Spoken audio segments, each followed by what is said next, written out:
I'd like to start by extending a really warm welcome to everybody on the call today. We've got a lot of people on today's webinar, and I'm really excited about it. We've got a really stellar lineup to speak to you today and to be with you today. Thank you, everybody, for taking the time out to attend today's session. Given the number of people on the line, it's obviously a really popular topic, which is fantastic. And I wanted just to first go into a little bit of housekeeping. I know everybody's probably quite familiar with using Zoom. Some people might say they've become a bit over familiar at this point, but just as a reminder, if everyone could just stay muted throughout, just to help reduce background noise, because we've got quite a few people on the call today. If you could drop any questions you've got into the chat box as we go, our speakers will either answer them in writing as we're going along, or we'll pick up questions that we don't answer at that point. We'll pick them up during the Q&A at the end. If we don't manage to get to your question through either of those paths, then we'll do our best to follow up via email. And just to confirm, we'll definitely be sharing a recording of this presentation with everybody, not just on the call, but everybody who registered. So our agenda for today, I'll just doing our welcoming remarks at the moment, then we'll move into some scene setting from Emma at Spring Impact. And then swiftly following after Emma, we'll have insights from 4 of our members into their different scaling strategies.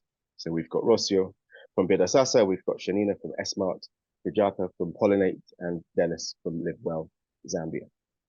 Next slide, please. Thank you. So these are all of our team today. You've already seen me on the call. Emma, I'm sure that you'll remember as my predecessor, but who's now Managing Director at Spring Impact. And Rocio, Shanina, Sujata, and Dennis, I just mentioned. So I won't go over too much detail there. They'll have an opportunity to introduce themselves in a bit more depth later in our conversation. Next slide, please. So why are we here today? What do we really want you to get out of your time and your attention? Well, I won't want to steal too much of Emma's thunder. I'm really looking forward to her slides, having seen them already. So I won't talk too much about the core subject matter, but essentially what we want to do is to give you really actionable insights into the diverse strategies that are available for successfully expanding your operations in various different contexts. We want to share with you both the challenges that you might experience along the way and some of the key factors for success. And I suppose it's also important to say we want to give you a bit of energy, a bit of inspiration to move forwards with your own scaling strategies wherever you might be. So let me now hand over to Emma, who will do most of the moderation through today's conversation. Over to you, Emma. Cool. Thank you very much, Russell. Hi, everyone. Very happy to be here with you today in a slightly different capacity to how I've previously been involved in GDC webinars. Big thanks to the GDC team for having me. So if you can go to the next slide, I'll start with a 1-minute introduction to Spring Impact. We are a nonprofit organization and we help mission-driven organizations to scale their impact. So you can see our vision and mission here, which is all about helping organizations to address problems at scale.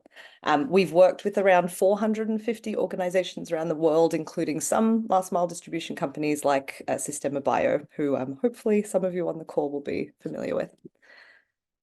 Next slide. We help organizations to answer a whole range of questions along the journey to impact at scale. I'm not going to talk through all these questions, but they vary from really simple questions like, are we in fact ready to scale? Most organizations think they are, not that many are in practice, to more complex questions like the 4th one on this list, around who are our payers at scale and will they pay at scale? So helping organizations to figure out what a funding model for scale looks like. But I wanted to show this slide because the journey to scale is really long and complicated and it requires a lot of testing and iterating. And sometimes we work with organizations for a matter of weeks or a few months, but there are organizations that Spring Impact has worked with for more than 7 years to answer these kinds of questions. So this is hard stuff. Next slide. So what Spring Impact has seen in a decade of helping organizations to scale their impact is that often scale is mixed up or conflated with growth, but they're not the same. So if you can go to the next slide, first thing I wanted to point out is that scale is all about impacting problems. It's not necessarily about growing organizations or solutions. So our default way of thinking is often growth, where we're focusing on growing our organization, more staff, more turnover, or we're growing our reach. So we're trying to reach more people. But if you want to scale, that's not your ultimate goal. Your ultimate goal is about scaling the change and impact that you create in people's lives. And ultimately, you're trying to make that problem smaller. And that might mean not growing your organization at all if the impact, for example, is better achieved by others taking on and delivering your solution at scale. And then the other factor, sorry, if you can just go back one slide, is about resource required. So growing is typically about adding resources at the same rate as adding impact, whereas scaling tends to add resource at an incremental rate to achieve an exponential increase in impact. So basically, you're reaching further with less. Okay, now you can move to the next slide, thanks. So this is essentially a visual representation of this. So if an organization is growing, like in the first graph, it's adding resource at the same rate as it increases its impact. So right now, if you hire one member of staff who can reach 50 last mile customers a week, you might hire 2 members of staff and reach 100 customers a week. And that pink line is going up. The numbers of people you're serving is growing. So that looks good. But if you look at that impact against the orange line, which is the size of the problem, it doesn't look so good. So with scale, we're more interested in expanding impact at a rate that's outstripping the resources that you're investing, and to better meet the size of the problem. So essentially, you're trying to increase your impact with the resources that you already have. So if you can go to the next slide, I'll just talk a little bit now about the various pathways that organizations can adopt to reach scale. So put simply, we divide scale pathways into 2 categories, which are represented in this visual. So pathways to scale up solutions, which is the green line, and pathways that are trying to change the system in which the problem exists. So that's the pink line, and that's about reducing the overall size of the problem. So if you go to the next slide, you can see these 2 different types of scaling pathways broken down into more detail. So the first level is around pathways to scale up solutions, and the second is around pathways to change the system. So I'll just go through these at a high level. If you go to the next slide, when we look at this first type of scaling pathways, so pathways about scaling up solutions, we tend to map these pathways on a spectrum of flexibility to control, looking at how much control each pathway gives you over how your solution is being delivered. Next slide. So on the left side of the spectrum, you've got your dissemination pathways. So these are really flexible pathways where essentially you're creating resources to enable other people to achieve the same impact that you do, but in a new location or a new context. And these work really well when something can be quickly and easily adopted. You don't need a lot of quality control, and when you don't have a lot of capacity and a lot of funding. So some examples, if you can just click again or go to the next slide. Open sourcing. I think the GDC is a really good example of this. Open sourcing through free and open resources that help distributors to replicate best practices and models, and training when people are trained to deliver your solution. Pretty self-explanatory. Yes, thank you. So in the middle of the spectrum here, we've got affiliation pathways. So these pathways give you more control and usually require working in partnership with others to implement your solution. If you go to the next slide, some examples of affiliation models include things like accreditation. Fair trade is a very well-known example, when you give others a third-party recognition for delivery of your solution. Then government adoption, which is obviously trying to get government to adopt your solution. And an example from our sector, I think, is going to be LiveWell in Zambia, but we will hear from them shortly and dive into that in a bit more detail. Another affiliation model is strategic partnerships, and we can see a few examples of this in our sector. So we'll hear from Pollinate Group shortly, who merged with another distribution company in Nepal. Solar Sister in Africa merged with Livelihoods just a couple of years ago. Essmart, who we'll hear from as well, they work in partnership with One Acre Fund in India. So this seems to be quite an effective model for scaling in the last mile distribution sector. So social franchising is all about packaging up your model and then giving partners the training and support that they need to run that model and implement that model. And then subcontracting, hopefully again, quite self-explanatory, contracting organizations or individuals to deliver the solution in their area. And then at the other end of the spectrum, we've got sort of wholly owned pathways. So that's about scaling through owning and operating in new sites. And this is generally the kind of go-to scaling pathway, and it's very common in the last mile distribution sector. You've got a high degree of control, less risk to your brand. But this pathway has also got some serious downsides. It's very costly and time consuming. It is a lot slower than the other pathways, and it doesn't really harness local resources and innovation in the same way because you're not working in partnership. And we'll hear from Bidhaa Sasa on this call, who branched out from Kenya to Uganda. Another example is Sistema Bio. Another example is Nazava Water Filters, who started in Indonesia and recently expanded to Kenya. So I think there's quite a few examples of distribution companies who have effectively overcome those challenges and set up wholly owned branches. Thank you very much. So just a quick overview of the second type of scaling pathways, which are pathways that scale impact by changing systems or cultures or society more broadly to help solve or reduce a problem. Build a movement. This is about bringing together communities of like-minded people and or organizations who are all committed to addressing a problem. So like the GDC. Influencing public policy. Last Mile Health is a really good example here. They've done a lot to shift government policy in Liberia towards standardized pay for community health workers. And then you can also change or create markets. And another example from our sector is Solar Aid. They have done a lot to catalyze markets to generate demand for off-grid solar across East Africa, 10 years ago, and they continue to do that in the markets that they operate in. So all of these pathways, each of them has advantages, disadvantages, and success factors, and there are various considerations when deciding which pathway is right for you, which I don't think we have time to go into at this point. But I did want to say, I think it's important to keep in mind that most organizations don't just choose one pathway, they often choose a blend.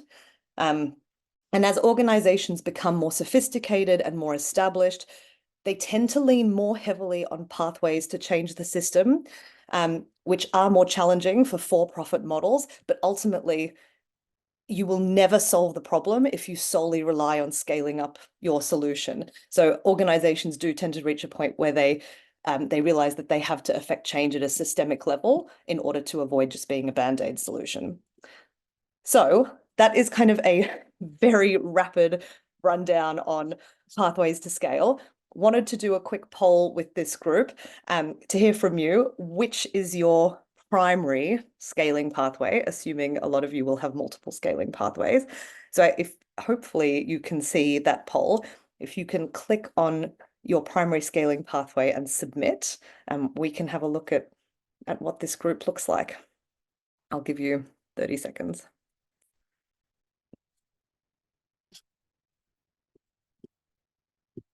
And I have no poll control, so GDC team, whenever you're ready, feel free to close and publish.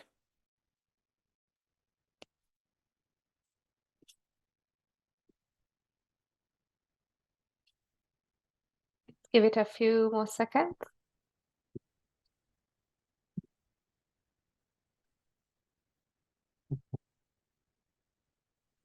Fifteen more seconds.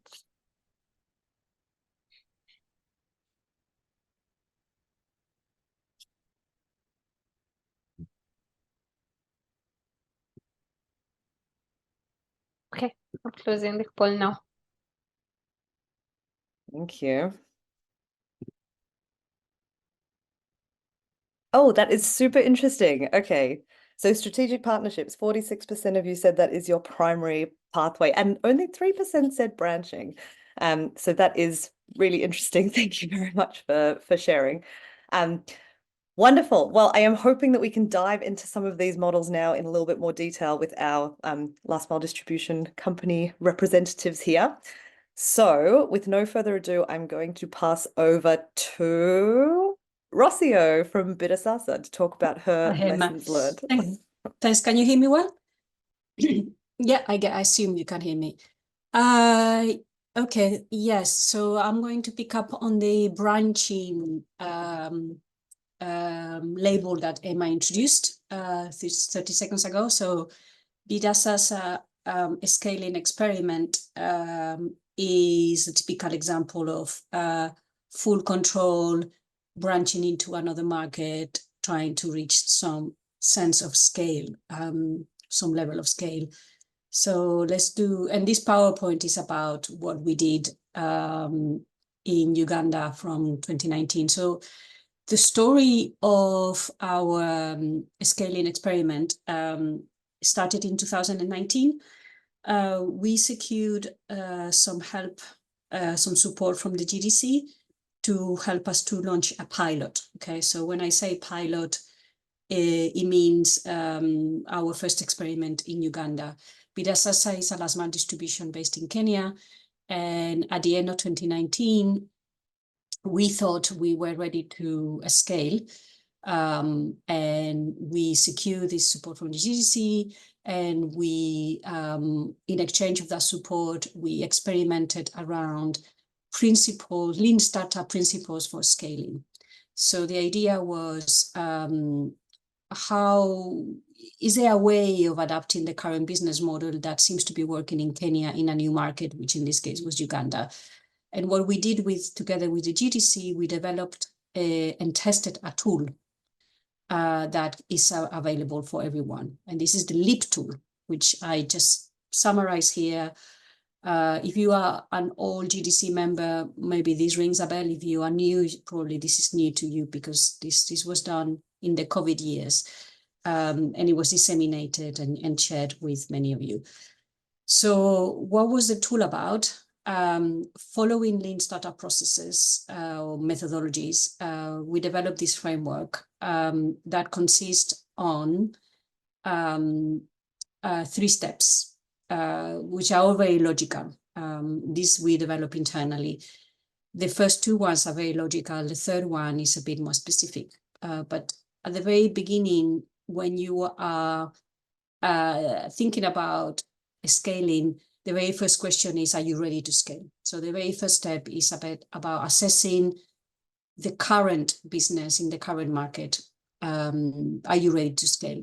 And we came up with a series of questions that you probably have seen this before. Readiness to scale is something that is a relatively common set of questions that you probably have thought about it, and you probably have seen tools out there.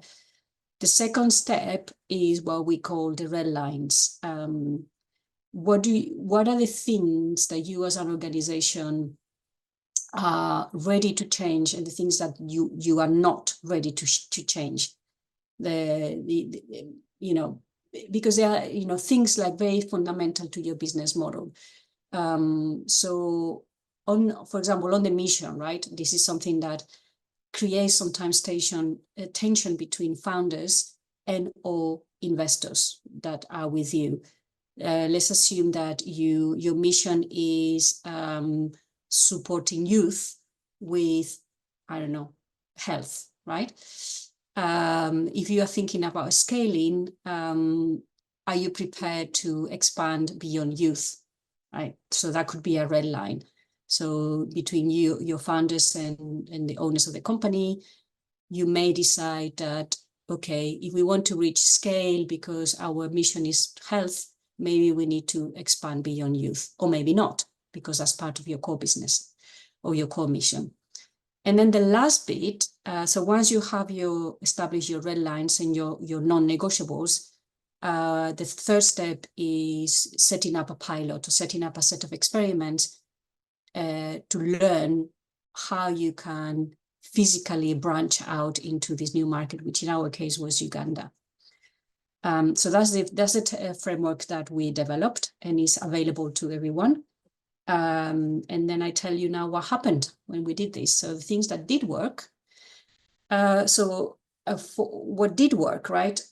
Step 1 and step 2 is not that obvious to find the right questions and the right answers for, are you ready to scale, and what are your non-negotiables? And the non-negotiables can cause some turmoil internally in the organization, just to let you know. Then step 3, which is the pilot. What are the things that did work in our pilot in Uganda? things that have worked for us in terms of scaling and branching out is leveraging the existing teams and expertise works, sticking to cut and copy or cut and paste as much as possible. So replication works. Centralized services in one geography, right, and duplicating everything. Centralized services meaning, for example, training, human resources, recruiting, IT, data, M&E. So all of that we kept in Nairobi, and the Ugandan teams used those central functions. What has worked? Having suddenly overnight 2 markets help us to find gaps in standard operation procedures and also in our IT systems. So now our systems are multi-currencies, multi-countries, and we have a very robust documentation around standard operating procedures that without that, you can't really forget about scaling, right? If you don't have documented the rules of the game, it's impossible to go out anywhere. So those are the good news. The bad news, at least in our experience, the timing couldn't have been worse because, as I mentioned, we were negotiating this pilot with the GDC, and we set up the new company in Uganda at the end of 2019. So that was timing, because with COVID in Uganda, it was very difficult. So we pretty much had 2 years of delays, because for 2 years, Uganda was in lockdown on and off. It was really hard to operate. So massive delays on our pilot, which means that the targets that we set for the pilot, which were set up at the beginning, were pretty much not met, right, within the time frame that we gave ourselves. We also had, apart from the GTC, we also had another grantor based in Uganda that helped us to run this pilot with some money and some support. Lessons learned as well was, let me go back. Yeah, other things that did not work very well is that the Ugandan ecosystem was a lot less developed compared to the Kenyan ecosystem, which means that partnerships are even harder to secure. And that means that you have to do even more things than ideal. And we permanently had stockouts, and and we did not really have a really clear post-pilot strategy, which is a shame. Okay, so the last slide in terms of what our key takeaways, lessons learned from our lean startup scaling experiment. We try to keep it very simple, and we try to focus on learning from customers, right? Collecting evidence of product market fit. That is should be the focus of everyone when you are going into a new market. If your value proposition, doesn't ring a bell with the customers that you are targeting, you better stay at home, right? Everything else is irrelevant. Your funding issues and your partnerships and everything is irrelevant if you don't have product market fit. So what does it mean then? It means that you need to experiment very quickly and a lot to understand, is your value proposition and are your customers the right ones? So we did this, right? We did all of A/B tests, we changed prices, we changed incentives, we also changed suppliers, right? A lot in those years. And we, another thing that we find often a problem when you are trying to scale is you may get distracted by the money. Where does the money come from, right? If you have funders, because the funders may want to say, hey, forget about youth, why don't we do something else? Why don't we do, children instead of youth? Or why don't we do women instead of youth? So that is always a bit difficult because you don't work in isolation. You often have partnerships, and you often have a mixture of priorities and goals going on at the same time, and it's quite difficult to stay focused to one thing. And I would say, do not spend 3 years running a pilot like we did. Obviously, there were some external factors beyond our control that extended this pilot for way too long. And as I was saying, we were a bit fuzzy on what happens after the pilot. When do you stop a pilot, right? That's the key question about pilots. And I'll stop there. So thanks for that. And yeah, looking forward to Q&A later on. Thanks. Amazing. Thank you so much, Rocio. So now we're moving to hear from Essmart. Hi, am I audible? Just checking. Where are you? Yes, you are audible. Fantastic. Thank you so much. All right, great. Hi, everyone. Shanina here. I'm very excited to be part of today's webinar and share a little bit more about Essmart's scaling journey with a focus on market insights. You can go to the next slide. So I'll just start off sharing a little brief about Essmart to give a better foundation. So Essmart was founded by engineers in 2012 who recognized that there was a huge gap between innovative products and their adoption at the last mile in rural India. We realized that a lot of these products were designed in vain, and we were really passionate about bridging that gap so that these products could actually get into the hands of the people they were intended to benefit. So understanding that product access and after-sales support were critical, we established an extensive network of about 5,000 plus retail shops across rural India since 2012. We've also expanded our network by starting to work with farmer-producing organizations in 2022 and sold over 300,000 plus products. This leads me to some of our major learnings over the past decade, where as engineers and sort of tech enthusiasts, it was often really disappointing to see that there were some great products that failed in the rural market, even though they were designed with the intention to help improve rural livelihoods. So the major gap we would see is there would be a complete disconnect of the rural customer in the design and product development process. So why is this the case? It's relevant because there's different factors that are, of course, important here. So in some cases, it's insufficient market assessment, limited product design for rural needs, lack of information, or things like affordability concerns. So as we started to take on the role of a go-to-market partner in the rural market, it became more important and more interesting for us to see how we could potentially bridge these different challenges. What is also worth mentioning is that Essmart underwent a major tech transformation in 2022, 2021, when the pandemic happened. So we rolled out the shopkeeper-facing dealer app, a mobile dealer application, as well as the centralization of our inventory. So these consequently enabled us to really operate on a more light model. And it also allowed us to refocus on our ability to gather insights from the network. So Essmart's scaling strategy is, of course, related to, scaling our network in southern India, but also because of this lighter touch model, we were able to draw insights and validate products through the same network. So I'll now talk a little bit more about the market research on the next slide. So as most of you probably know, market research is defined as any technique or a set of practices that companies use to collect information to understand the target market better. Right. So in this case, it would be, really gathering information and analyzing the process of analyzing and interpreting information about the rural Indian market, about potential customers or competitors or the industry. So in our case, our network is really powerful because we could actually tap into our network of retail shops, farm organizations, and customers. And of course, the main purpose for some of these companies or people that work with us would be to get a better understanding of the market and make better informed decisions so that they could also identify opportunities and challenges.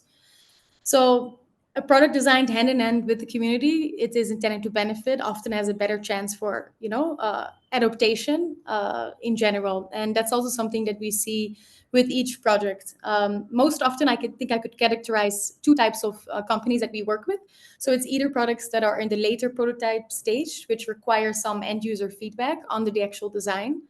But on the other hand, we also have commercialized products that are being introduced to the Indian market, but they may need still some details on pricing, packaging, and localized branding. So of course, there are different kinds of methods that we deploy. We do interviews, we do surveys, focus groups, and different kinds of analysis to get a better understanding of these different dynamics as part of our service offering. You can go to the next slide. So now going back to our results and impact. So the impact has been pretty significant for us. We've done about 14 market research projects, and they're all spread out across different industries. So we are looking at agriculture, clean tech, as well as health.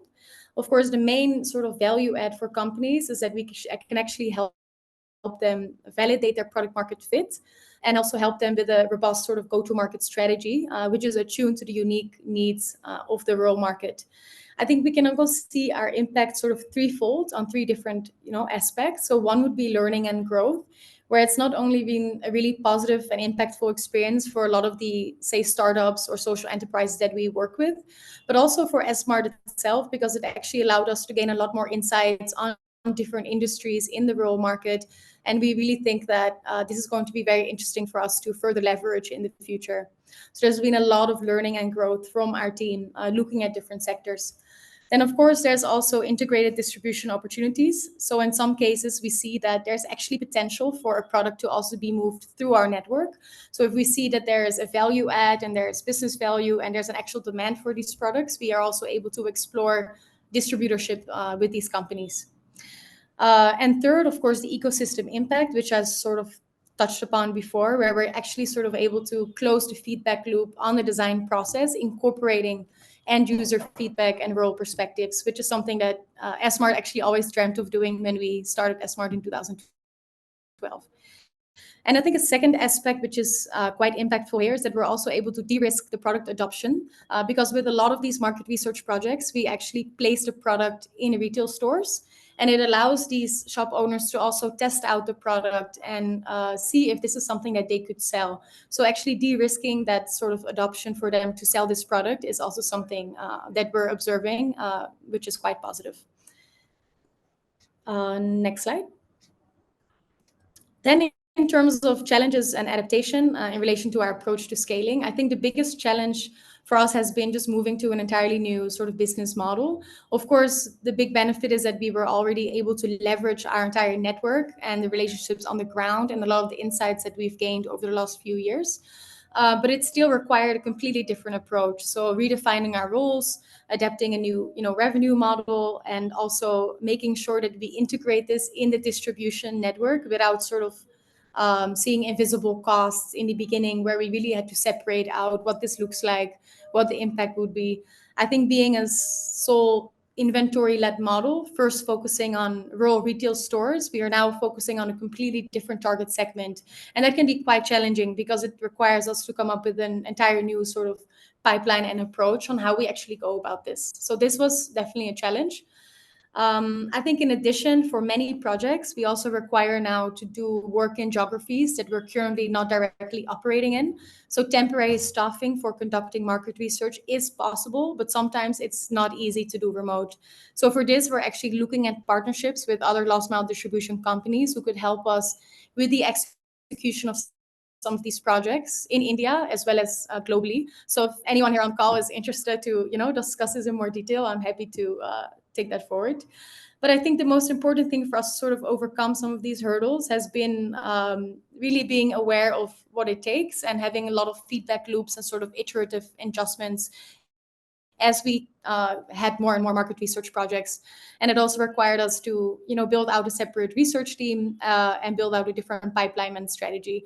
But I think the feedback loop and having continuous evaluations is really important to sort of strengthen the business and the model over the last year or so.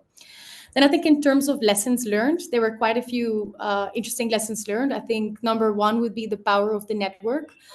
We realized that because we had such a good network on the ground, we were able to carry out a lot of the research projects by tapping into retail stores, FPOs, as well as cooperatives that we didn't necessarily, that we worked with before, but not necessarily for insights. I think one interesting example is a market research project that we had 2 months ago with a cattle feed company that was looking to expand into the market in Karnataka. And Essmart actually never operated in sales of cattle feed, but because we had such a good network on the ground and connections, we were able to quickly provide access with cattle feed retailers, milk collection booths, and cooperatives. So it definitely helped with the execution of the market research, but also opened new doors for us to add new products to our portfolio. So I would definitely say that without the distribution network, it would have been really hard for us to gain such a strong sort of asset and expertise in this. I think the second would be the aspirations and sort of unique needs of rural end customers. I think key here is really being able to question assumptions, which is key to the market research in rural areas where we often go in with a whole set of assumptions, but really being able to identify them and test them accurately is very important. And third, I think a very valuable learning has been strategic partnerships for growth. So one thing that we actually managed to do over the last year is build an institutional partnership with one of India's biggest social incubators called Vilgrow. And they have a number of enterprises that they incubate in the social impact ecosystem, in gender, in health, in agriculture, and climate. So by doing a partnership with them, we were actually able to get a better reach and have also more collaboration with joint ventures to take a lot of this forward, where Essmart is basically a testing facility to do validation of a product market fit for a lot of other enterprises in the social impact ecosystem. And that has been a very powerful lesson for us that we're looking forward to scaling further over the next 2 years. Yeah, hopefully this was helpful. I hope I'm in the time limit, but happy to answer any questions in the chat if anyone has some. Thanks, Shanina. That's great. Two very different models for scaling. Rossio talking about branching in new geographies, and you guys thinking about diversifying your model and scaling through, well, including through trying to shift the system in a whole range of different ways. So super interesting. Thank you. I think now we're hearing from Sujata from Pollinate Group. Yes, fantastic. Over to you, Sujata. Hi. Lovely. Thank you so much for this opportunity. And I'm so inspired listening to all the stories that I've just heard from fellow social entrepreneurs. I'm Sujata, and I'm very, very deeply honored and privileged to be driving Pollinate Group's scale for the last nearly 4.5 years. And Pollinate works on the cusp of women driving systemic change by taking entrepreneurship training. And once they take the entrepreneurship training, they start practicing entrepreneurship by distributing clean energy products within the marginalized communities that live off the grid. And by doing so, they have access to a dignified source of income. So it's gender, livelihood, and poverty, and clean energy, which are the three impact areas that are core to the impact model for Pollinate. So let me just get into how the model works, and then I'll get on to our scale challenges and our scale learnings as well. So when we identify women from the communities, we work one community at a time. These are communities that are about 50 to 100 to 150 households. Minimum is 50, that we do not work in anything less than 50. And one woman is identified from this community, which means she needs to have access to at least 50 households that will start, buying from her. This woman that we identify, we do not apply any filters of education or read-write capability or arithmetic, because once you do that, none of the women that we work with would qualify. And with the government initiatives on skilling for all the educated women, these are the women that are left behind. And when I say these are the women that are left behind, why are they left behind? Women from rural get married at a very tender age immediately after puberty, and they get married to men from the same rural areas, and they migrate from rural to urban in search of livelihoods. These women come into urban areas, typically engaged in construction work, which means they just put their physical labor as the only way that they can have access to income. And the entire community is filled of people who are involved in construction work. A few of them also go around to manufacturing factories, and they do a lot of very repetitive, low-skill work. Now, once a woman is identified, she's given training on entrepreneurship. And once she goes through the entrepreneurship training, which has 3 levels, there is no certainty in what time frame she will move from one level to another, since they are not used to any programmatic absorption of any kind of intervention, since they have not been, going to school. Each woman takes her own different time to take on the interventions that we provide. And once she comes to a reasonable level of understanding, we provide her with clean energy inventory. And this inventory is also provided based on the need assessments that we do within the community. And since these communities live off the grid, solar products are absolutely the right fit that immediately serves the purpose of many of these people having access to light after dark reducing the use of candle and kerosene. And we all know kerosene fumes are equivalent to smoking three cigarettes if they are going to be lighting up the lamp from 6 p.m. to 9 p.m. And we also do a need assessment to understand other household and other products that the families would need. And this woman is given the inventory of that, and she starts building her micro business. And when she goes about doing all of this, she moves from one home to another within the community. And after a point in time, she's also able to take these products and go back to her village where she comes from. They all go back to the villages minimum 3 times a year for all the different festivals that we all have very regularly in India. And she carries these products to be distributing them in the rural areas as well. So here's where I'd like to pause and talk about the scale plan. When I started talking about it, we do this one community at a time, which is really not a great way to scale. So what we started doing, which also was right in the middle of the pandemic in 2022, maybe not in the middle, at the fag end of the pandemic, is to start working with organizations that have other intervention areas with women or even children, because we believe that the mothers behind the children are something that we can actually go and identify and recruit.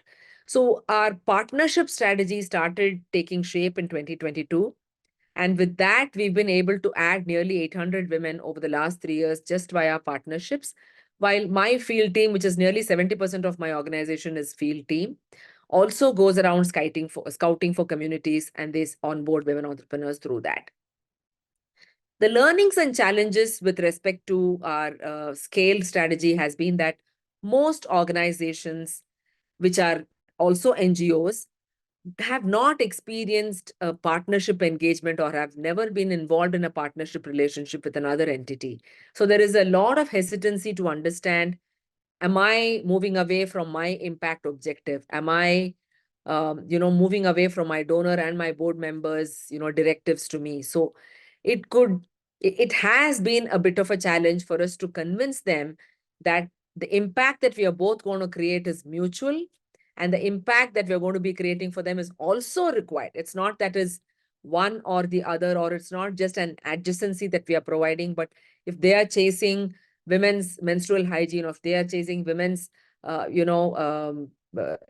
education, we want to layer this entrepreneurship on top of that. And every layer that we provide is only going to keep nudging them out of intergenerational cycles of poverty and enhance their living conditions and the community conditions. So, which is where we've had the biggest of challenges, but I think we are slowly chipping away at the problem. I am kind of drawn to the point that Emma started the discussion with, to say, while we scale, are we reducing the size of the problem? In our case, the very brutal reality is every minute as we speak, there are more than 25 to 27 people that migrate from rural to urban in search of livelihoods. So as we speak, if the problem is only growing, we have a very, very large challenge to address our scale in a very different way. And I'm hoping to hear about all of those ways from this conversation. But I think we are on the right track. If we do not have partnerships as our strategy, I don't know which of the other options that was put up by Emma is going to work for us. Government, yes, global governments have been, supporting us a lot. The government in India is working a lot with the skilled people, but for the unskilled or the uneducated women, opportunities are far and few in between. So I think which is where what we do is becoming more pronounced, and it's more relevant. I'd like to share my screen to just show our impact numbers. Am I allowed to share the screen? Can someone please give me access? And yes, these are our impact numbers over the years. The number of people, we've reached about 855,000 people. And the kind of margins or earnings that our women have had is over 10 lakhs or, in Indian rupees. And we've sold over 300,000 products. And we've also started, computing the time saved by these women. Women are always burdened with a whole lot of chores of the household. And over and above that, they have to, go about earning for the family, because the men typically don't support the family income in many cases, in more than 90% of the cases. We've touched the lives of over 2,000 women. This is the number that we have, reached as of end of January. I'm sure the number has grown in the month of February. And, we have contributed to the carbon emissions by bringing them down by 1.65 million tons. So I'd like to stop sharing, and I'm happy to learn and take any more questions from anyone. This is a very interesting, group of people having very similar challenges, similar learnings. I'm more than excited to answer any questions that come up on the chat or later on. Thank you, Sujata. You also didn't talk about one of your primary scaling pathways when it comes to strategic partnerships, which is the fact that you merged with another last mile distribution company 4 or 5 years ago, which is which was totally unprecedented in the sector, and a really, really exciting model that others have since followed. You mentioned it, so I thought I'll go over the rest of the points, Emma. And yes, that was one of the exciting times for us. And yes, growing into another geography is absolutely, something that's very significant scale that we achieved at that time. And we're more eager to now do that in many more geographies. I see a lot of organizations here in many places. We are more than happy to partner to take livelihood. And when we talk of entrepreneurship as a livelihood, intervention, what I'm more than convinced is the fact that with climate being a large threat and the communities that we serve being the ones that will be most impacted and first impacted, entrepreneurship is one skill that can make them climate resilient. Wherever they are displaced, they can restart their micro business. So I believe that we have a very strong model that will make these women a lot more, capable and restart their lives and resilient. In the uneventful case of a, climate disaster, our women are going to be a lot more capable and equipped to deal with those. Amazing. Thank you, Sujata. Okay, so we're going to move to the last presentation, which is from Dennis from LiveWell Zambia. Over to you, Dennis. And I should say, by the way, if people have questions, please do drop them into the chat, because we will have 5 minutes at the end to answer a couple of questions. Hi everyone. I'm Dennis Mtonga from LiveWell, and I lead programs at LiveWell. So basically, our journey with LiveWell started around 2015 when we noticed that there's been a gap in community health work as well as access to health products. So LiveWell engaged the Ministry of Health, that's the government department responsible for health, and proposed a model that would support community health workers in an income of doing what they love, as well as be able to increase access to health products, especially in the last mile. So when we were able to demonstrate how we could do that, government was very, very impressed, and we got an MOU. So we have been working with government since that. So basically, our strength in what we do and scaling up has really been the partnership that we share with government through Ministry of Health. And we noticed that what works very well in this partnership is when you are able to demonstrate that your unique model actually is filling in the gaps that government is filling in the provision of healthcare services, as well as supporting the community health workers that actually are the biggest human resource in the communities that government has in Zambia. So what we did was we were able to demonstrate that we are not going to create a competition with you. We will not get away all the community health workers and let them just work with LiveWell. There will still be community health workers supporting the health facilities that they have been deployed to support, but they will also be able to spare some time and engage in community health entrepreneurship. So LiveWell will provide mentorship and be able to support them with a product basket that they'll be able to sell. So we simply demonstrated that, and that gave us a leeway to work with government. And so moving on, but when you talk and sell impact of your model to government, really it helps you work with them better. I like when you come in and say, we are taking over the show. So you should be able to demonstrate and talk impact to government in terms of where they are unable to reach, you are able to reach there and be able to serve serve the population that government was initially supposed to be serving. Then we also noticed that when you consult and get approval from government, it works even better. Most of the times, last mile distributors want not to consult and get approval from government on a lot of things. That would include the message that you want, the health education messages that you want the community to access from what you're doing and so on. So that's really a stumbling block if you do not get to consult and get approval from the government. So we constantly get to consult and engage government on how we can better design messages, how we can better package the training content for the CHEs that we work with, and so on and so forth. Then also demonstrating that you are actually creating awareness and demand for expert health services. So you are not becoming doctors yourselves as LiveWell or the last mile distributor that you are, but simply what you are doing is you are creating demand for expert health services. So here we are very, very strong on the referral processes and systems. So whatever that the CHEs, that's the community health entrepreneurs, cannot be able to support with the communities, we refer so that the communities actually get expert health services from the health facilities. Then on top of it, we noticed that we should be able to allow the government to monitor what we do. We should be able to let them be government and be able to regulate that whatever they do. So basically, these I think have been key anchors that has helped LiveWell to scale up in the last mile communities where we are working, getting full support from the Ministry of Health and government. And really, we haven't had key challenges that would threaten us to work from what we are doing. Then what we noticed that what really does not work well, especially when you are seeking a strong partnership with government, is when you seem to try to establish a parallel structure of your intervention. Everything else that you do should be within what government has allowed you to do.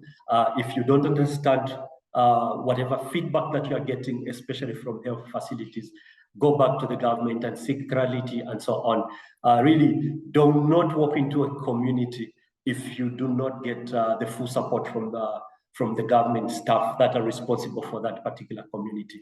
Involve them from the planning stage, implementation, and always get back to them. We have done this implementation, and this is the feedback that we are getting from the community. Apparently, we learned that when you do that, government actually gets to learn some of the things that they are not actually doing well, that maybe you are, as a last mile distributor, actually doing well. So you get to inform government, you get to help them better understand some of the key challenges that the people that you are working with as frontline health workers are facing in terms of the unpaid workforce, the underpaid workforce, as well as the key issues that people in the communities are facing to access the health products and services that government is supposed to be providing in those last mile communities. So really, I tried to be very, very brief so that maybe we could allow the Q&A as planned. But I'll be able to share a slide once I get the Q&A so that I also incorporate any issues that could be arising from what I've just presented. Thank you.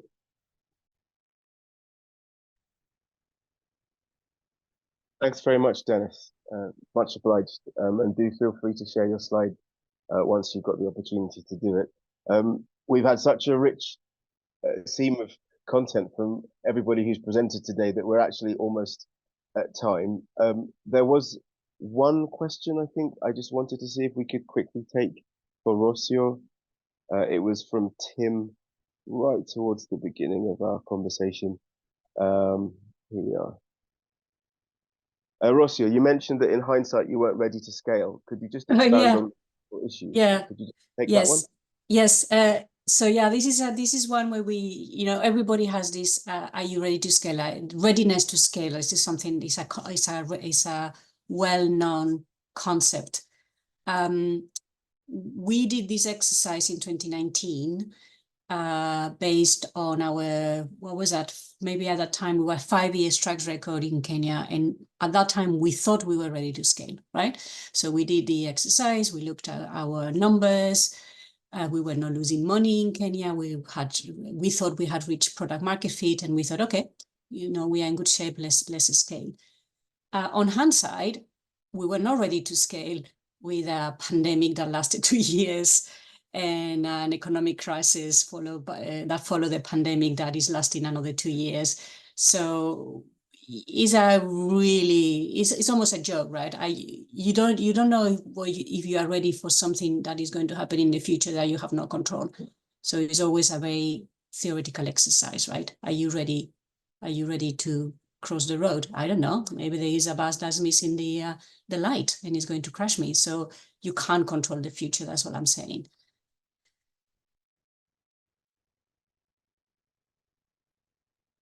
Thanks very much, Rocio. I think it's best that we move to close for today.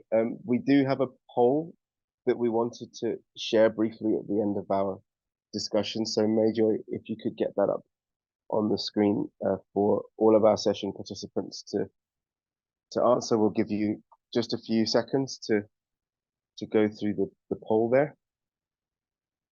While that's on screen, just in the interests of time, and this is where I really feel like when we have virtual sessions, it's always such a shame because you can't actually do applause. But I'd really like to thank all of our speakers, Emma, Rocio, Shanina, Sujata, and Dennis, for all their prep time and obviously all of the time they've spent speaking with us today. There's a huge amount that I think we can learn from all of your experiences, and I think that you've done a great job furnishing our members with lots of new information to go away and consider. Very much thank the audience today for your time, for your attention. Some great questions in there, which hopefully we can follow up on after the session closes. Sorry we weren't able to do a full Q&A as we'd intended to. Please do follow up with Shanina. I think you heard her share an opportunity to partner with Essmart, so no time like the present if that was something that inspired you to follow up with her. We'll be sharing the session recordings with everyone who registered, most likely tomorrow or perhaps early next week.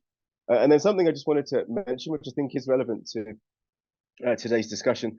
Myself and Emma, we're going to partner on a blog focusing on scaling, which we'll publish over the course of the next kind of couple of months. And if nothing else, it at least gives Emma a great opportunity to share a bit more information and go into a bit more depth in the slides that she'd shared earlier today that she had to canter through a bit of pace. So that's also something to look forward to. So yeah, just to reiterate, thank you everybody for your time today. I think it's been a really great session and we very much look forward to the next opportunity for us to engage with you. Thanks very much. Bye-bye for now.